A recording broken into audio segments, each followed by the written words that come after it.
Chapter 33, Section 3. After World War II, Korea was divided into a Soviet-backed North and American-supported South. On June 25, 1950, North Korea invaded the South. President Truman fought this move with the United Nations' help.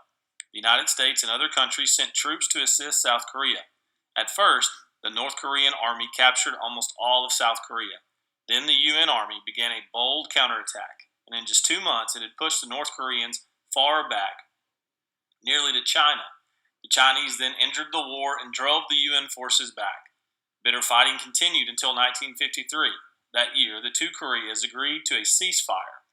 The earlier boundary splitting North and South Korea at the 38th parallel remained the same. North Korea developed a communist country following the war. It had a strong army and a tight government control, but it also had many economic problems. South Korea's economy grew, in part because it received United States aid. However, for more than 30 years, dictators ruled the country. Free elections were finally held only after a new constitution was accepted in 1987.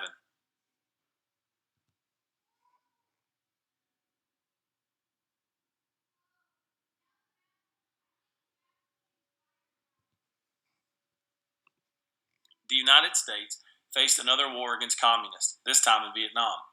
That area had been a French colony until Japan invaded it in early World War II. When Japan lost, the French returned.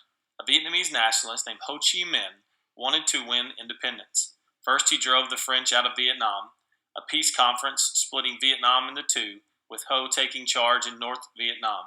He made its communist state. Communist rebels, the Viet Cong, stayed active in the South. Seeing that the government of South Vietnam was threatened by communists, the United States began to send a large number of soldiers. First, it sent advisors, later combat troops. By 1968, more than 500,000 United States troops were there. They could not win the war on the ground. The United States also tried bombing or burning forests in the South to drive the Viet Cong from their hiding places. These actions made peasants in the South more likely to support the North. Many in the United States came to oppose the war.